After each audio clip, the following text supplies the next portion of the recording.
we're going to talk about reaching really far back in your audience, finding ways to do it safely, and pushing people into conversion funnel support, into abandonment, but abandonment on steroids. How does one put their abandonment flow on steroids?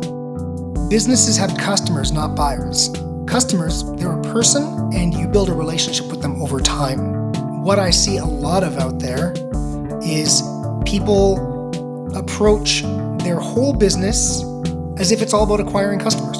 There is a life cycle that you want to drive people down, and the first step towards driving that people down is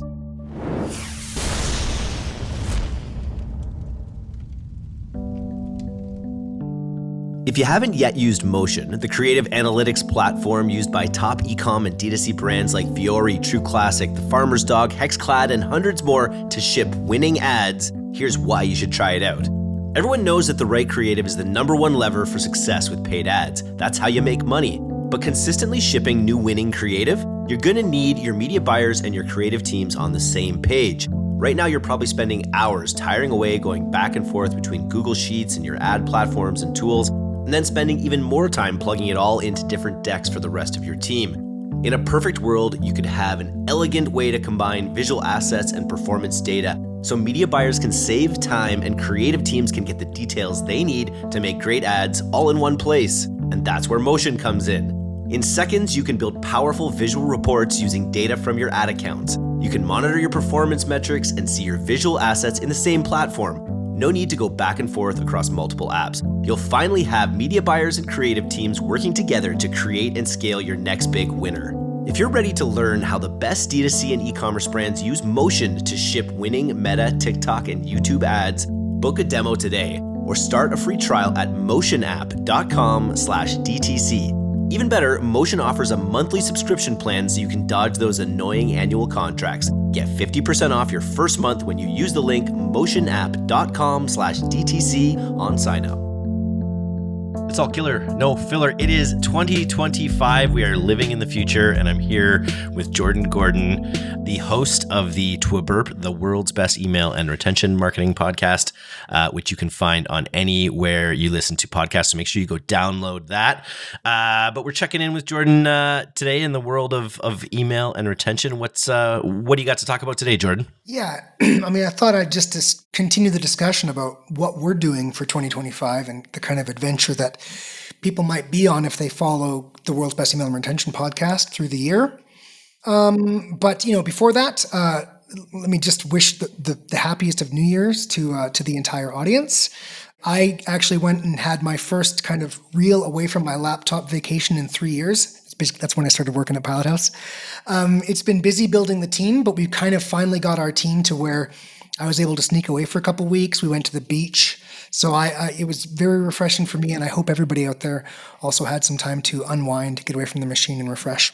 I had 3 weeks. This is the first time I've ever, because I ended up getting sick for the last week, which really sucked. But the first 2 weeks were fantastic. 3 weeks away from work was a wild experiment. Yeah, for sure.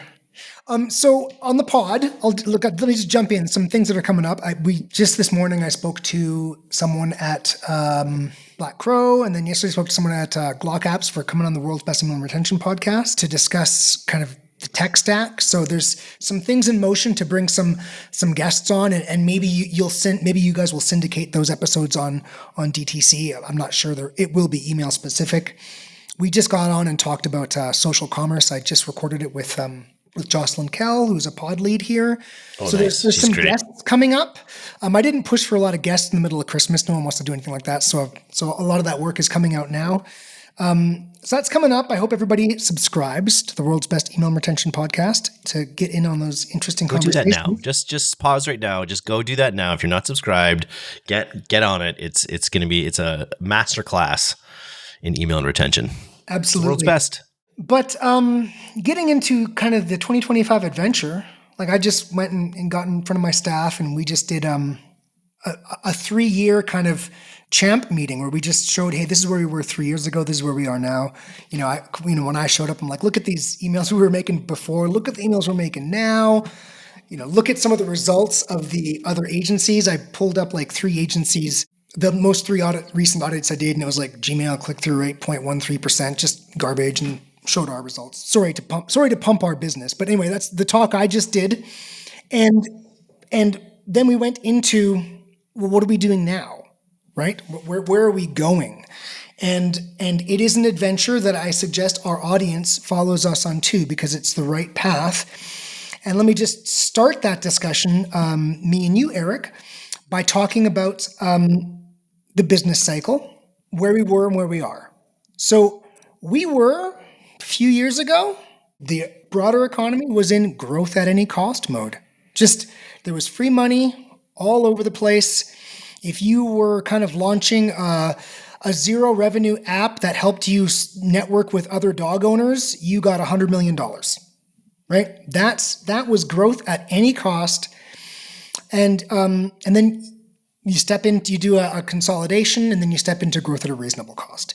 So we did have, we've seen examples of consolidation within the market. Elon Musk lays off 80% of Twitter. You know what I mean? Like, certainly we see examples of consolidation. And after consolidation, move into growth at a reasonable cost as people start to put their feet back in. We're certainly seeing that. We're seeing, a lot of people who come, they need the service, but they need it at a good cost. And so our, options are, one, do exactly what you're doing for less money and just cut corners and offer a bad service. Or two, get smart and match what you're doing to the business cycle. So the way that you would match to match the needs of the business cycle here for us and for you out there, it would be to be more productive by getting more revenue with less messages. So there's my little intro. Any thoughts on what I just laid down on you there, Eric? I'm just excited to see how we're going to do it. I think it's on every business's top objective to get more efficient in 2025, because you gotta. Yeah, for sure. So, look, that's obviously in email retention, it's automations, right? Every time you make a campaign, you send it and you toss it up and it's garbage and you put it in the bin and you're done. Yep. An angel loses its wings every time you send a campaign. So you spend them wisely. So here's the things that we're going to talk about, on the pod. We're going to talk about reaching really far back in your audience, finding ways to do it safely, and pushing people into conversion funnel support, into abandonment, but abandonment on steroids, right? If you want to remove campaigns, every campaign you send is one message per user to your audience. That's what it is, right? So if you're going to remove one message per user from your audience, you need to replace that with something automated. And you got to get creative, because people are going to get these automated emails more than once, right? So you got to really think through, how do we deal with us just cycling through this over and over again? Anyway, that's like it's a highlight of what we're doing. Cut the work down by, say a third, and then you can offer some value to clients without cutting corners. What do you mean by putting? This is a phrase I just wrote down here. Your abandonment on steroids. How does one put their abandonment flow on steroids? So when we think about campaigns and flows, campaigns and automations, campaigns are generally static and very broad. You're trying to generate intent. You don't know where someone is in their awareness or buying cycle. You start really broad, right? And you start with kind of a very, the simplest kind of brand message you can. Now, look, once someone's in your funnel and they're showing intent, they don't need that anymore, right? If someone and look, the default build for automations is quite simple. It's like, once your browse abandoned and lower, it's like, here's the product you looked at, here's your cart. Notice it's not some, hero shot of the guys drinking espresso outside of the brick-walled cafe. You lead with where they are in the funnel, right? And that's actually one of the reasons these messages have a higher revenue per email sent, is obviously you're showing someone something they want. Part of it is also they're in a more engaged, there's two parts. They're in a more engaged place in the life cycle is one part. And two, you're showing them something they want. And you at home can know this by testing to someone who's been in your funnel in the last 14 days, showing them a hero shot versus showing them a recommendation. The recommendation will win because it's showing them something they want. The question being, what is funnel support on steroids, or whatever the statement was that I made there? One part is really, really filling it full of dynamic content, shoppable category pages, sending people shoppable category pages. That's one half, which is relevance. And the other half is simply frequency. Like, flood the inbox of people who've shown intent. Look, it's tricky when you sit down with a spreadsheet or a piece of paper, whatever you're doing, and you think, how do I replace these campaigns with automations, which is basically your task. If you're doing this, we have a way that we do it. I'm sure you can figure something out at home. You've really got to think about, okay, well, we're sending all these messages, and when you're sending campaigns, hey, I sent a campaign 2 days ago, right? When the automations are doing it, they're just shooting stuff out. So you really have to design it so that everything overlaps cleanly. And also, someone can move down your funnel and then maybe be on a duration-based funnel at the same time, and making sure that the message makes sense. So it does take real intent to do, but once it's done, you're making half as many campaigns and you're just saving time. And then you can focus that time on growing your business. Does that answer your question? Yes, fully. Another theme to discuss in 2025 is the customer retention part of email. We just discussed email. That was that discussion. How can we jam stuff into people's inboxes and be efficient with our time? But this other theme that I've been discussing is basically businesses have customers, not buyers. Customers, what's the root word? Custom. They make it a custom of purchasing from you, right? They're a person, and you build a relationship with them over time. And what I see a lot of out there is people approach their whole business as if it's all about acquiring customers, right? And so, of course, there is a life cycle, right? That you want to drive people down, and the first step towards driving that people down is conceptualizing it, realizing I've got customers, and having a whole different part of your marketing strategy about speaking to customers. And then technically, it's bringing that strategy out of Klaviyo or whatever you're using and stuffing it into ads, which you can do with integrations and customer email lists, email addresses, society's unique identifier. So that's another thing that we're kind of working on right now, and I'm planning on talking about more. I like your customer versus buyer, because buyers, they've just bought something. Customer to me says also custom. They bought something. It's not that they've just bought a thing or they've spent money. They've bought a product. And so everything you're talking about when it comes to segmenting your list and making sure people are in these support, these funnel support things, it's based on the custom purchases or the custom things that they were going to turn into for you. And so it's a better way to think about it. So you're not trying to cast the same net for everyone. This was the specific discussion that was happening kind of in the back. We were talking about someone who'd come to us, and we were analyzing their business from another agency. That agency was approaching selling multiple products as multiple channels to approach new people with on Facebook, on Instagram, right? And it's well, wait a second. No. Your first funnel, get them in on your number one product. Focus that whole thing on getting them in on your number one product. Don't triple how many. I mean, this isn't advice for everybody at home. Of course, different people will have different businesses and do different things different ways.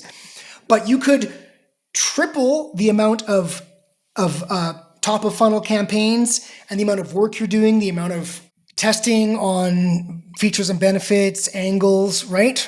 Or you could just do it on what's obviously going to sell, right?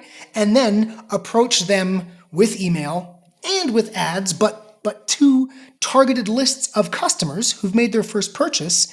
And then you just, if you had 3 lines, you've just cut the amount of work at the top of the funnel by 3, and you're just focusing on one line. And this is very nebulous what I'm saying. It's super high level, but if you're pushing 3 lines at the top of the funnel, and you could be pushing 1 line and then working on pushing people through a life cycle, I guarantee you that's what big brands are doing. And that's the kind of simplification you could do. And Works well with the automations that we're discussing too, because then you just automate that life cycle and it's just running, and then you just spend your time kind of just tweaking it. And then once that's set up, then you just say, when the coast is clear, I spend more on that product and push more down. When the coast is not clear, I spend less on that product, push less down. And it's like you have like a one lever business. I like it. And you mentioned earlier just about this, being more efficient is so important for the time it saves you, but it really just also saves their attention, because customers have only, it is a bit of a zero-sum game. They're only going to open so many emails from you. So make those emails relevant and apply to them in a custom fashion. Yeah, sure. And we did, I recently discussed this in the pod when I did the only site abandoned email you'll ever need. And we're going to do the only browser abandoned email you'll ever need in a bit. Like, these shoppable category pages are all just dynamic products. What I'm saying is more for a company that has a full enough catalog. If you're a single SKU company, obviously it's not going to be dynamic. You're gonna have to hard code this. It's a little more tricky if you're single SKU. You really got to do storytelling. Each message, rather than being dynamic, the message is going to talk through a specific use case and bring the person into that world. That's how you do it if you're single SKU. But aside from that, the whole thing's dynamic, right? And that means every time they get it, it's new. And it also means it's stuff that they want, right? So it's, in my mind, it's easier. Because what is worse, oh my God, than sitting back and going, I have to come up with 12 angles for the month. And you're like stretching, like, oh, what are we going to say? Right? Do you think someone's at Amazon and they're like, got their spreadsheet and they're doing all their angles and they're going to like send out these campaigns from Amazon? That's not how real businesses do it. Well, you want to learn how real businesses do it, you got to listen to a burp. Got to join Jordan every week, week in, week out. I'm excited for some of these other upcoming episodes. I wanted to ask, I know we're a Klaviyo shop through and through. You mentioned Black Crow. Are there any other, I'd be interested to know how we're using Black Crow and if there's any other tools in the marketing ecosystem that you're finding useful on the retention side. Yeah, so I just talked to a gentleman at Black Crow. I want to have him on the pod, and let me tell you I'll just tell you guys what I want to talk to me about. And their team has been on the DTC podcast before. Yeah, bunch, yeah. Came to our events. Yeah. We go way back with Black Crow. But probably didn't talk about what I want to talk about, which is how you use Black Crow to pump conversion funnel support. Basically, funnel support on steroids, like I just discussed with you. Have you discussed that on the pod, or is it their kind of their other tools? They're, I guess, Yeah, we mainly focused on the Facebook, the meta side of the aisle. Yeah. So rewind 20 minutes, and what we were talking about was how do we be more productive? We're gonna reach back a long way, and we're gonna push people into funnel support on steroids. Okay. One way you can get more, what you want is more inboxing or more inbox placement from funnel support. One way is to schedule more automated messages. And what do? People just get more in their inbox. Another way is to have more people qualify for funnel support, right? Rather than stuffing more in the same inboxes, have more inboxes that you can stuff it into. So what they do, and we have lots of people who use this, and what I can say, I've called them to have them on because I know it works, right? They have some technology. We're going to discuss it on the pod. I don't exactly understand how it works. It's some kind of cookie system. I'm actually curious. That's why I want to have them on. But basically, it elongates how long someone is cookied for funnel support. I don't even know what a cookie is anymore. Like, I studied 25 years ago. I don't know what a cookie is now. But they're cookied for longer, so they match for longer. And people who weren't properly cookied because something failed in the session, because it was lossy, they have technology that beefs up the registering of the cookieing. So, in my experience, say 25% more people, get cookied. Well, whoa, 25% more people getting cookied is huge. And I'll tell you why. if we think back to, it was probably the World's Best Email and Retention Podcast, episode 2 or 3, I went through the hierarchy of revenue, where revenue comes from. With email and retention, number 1 is inboxing. If you're not in the inbox, that's it. Number 2 is welcome. Well, that makes sense. Welcome is actually a function of acquisitions. So you pump acquisitions, you pump welcome. And after that's funnel support. So your abandoned funnel should be, if you look at your emails, the second largest, single source of revenue. So if you increase that by 25%, it's a massive difference for your business. So, I guess I'm pumping Black Crow a little bit here right now. Hey, Black Crow guys, please come on the podcast. Look forward to having you. Just talk to you today. But that's where it makes a difference, right? Yeah. Filling more data, top of funnel. Nice one. Really look forward to that one. Are there any other tools that I know you mentioned Glockats. We use that every day on the D2C podcast as well, as we are trying to ensure that we are inboxing. It's a cool little tool for anyone interested in determining, how many inboxes they're actually hitting. Yeah. So I just spoke to yesterday in the morning. I spoke to someone from Glockapps. Zero Bounce, it's a tool we use, and so I'm hopefully 2025. I introduce you to basically the account managers, right, from the tools that we use. So you'll know it's not a paid placement. I'm just bringing on people from tools that we use.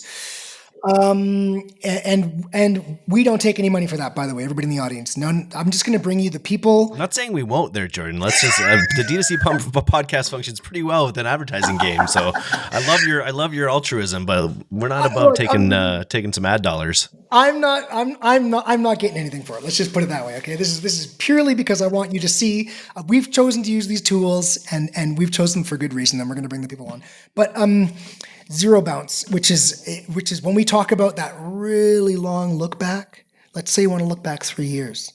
Here's a way to think about it.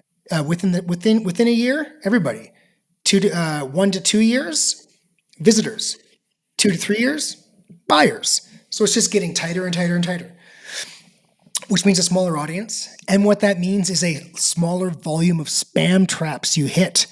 Because, be careful, folks. Don't just reach back 3 years, right? One does not simply reach back 3 years, right? You have to really think about it. And what you want to do is the further you go back, the less people you want to hit, because absolutely, you're going to hit spam traps.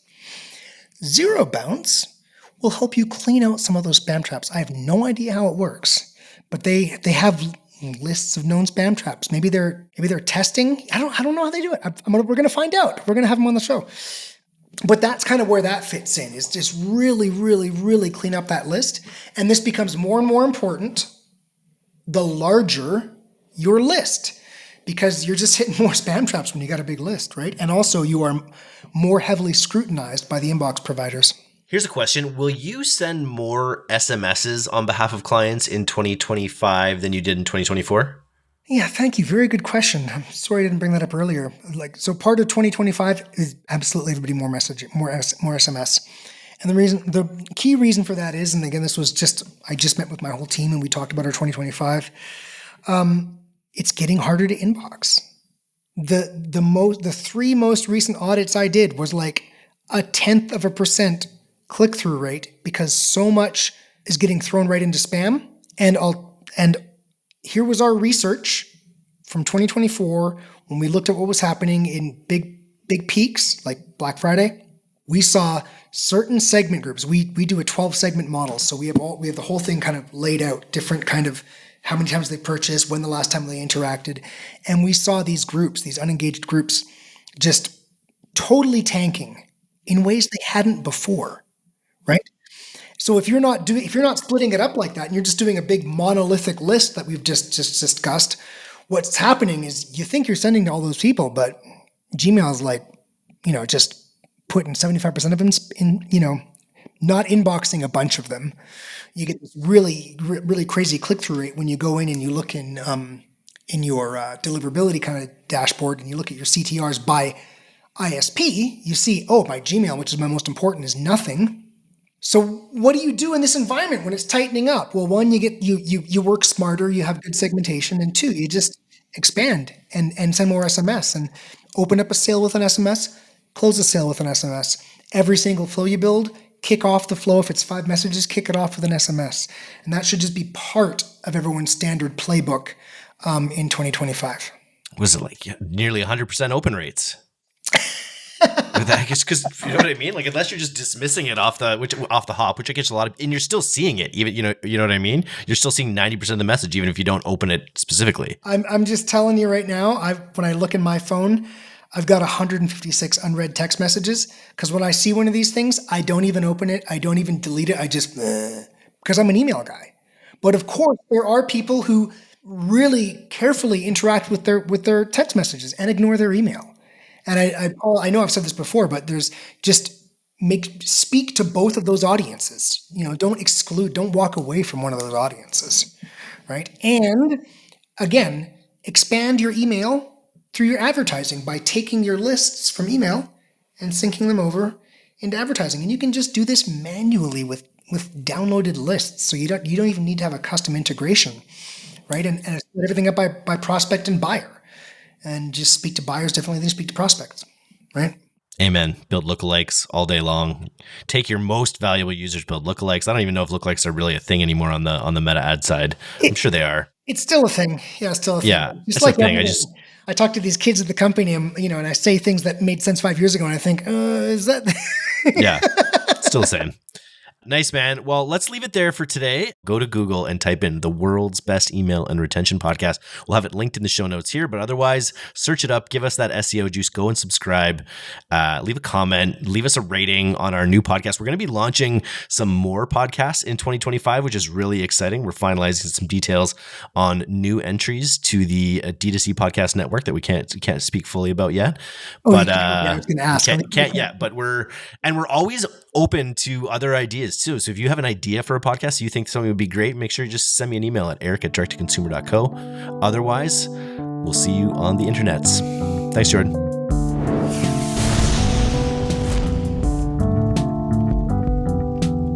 Thanks for listening to today's episode. If you're not getting the D2C newsletter, you can subscribe for free at directtoconsumer.co. And if you want to learn more about Pilot House's all-killer, no-filler services, take off to pilothouse.co. I'm Eric Dick, and this has been the D2C Podcast. We'll see you next time.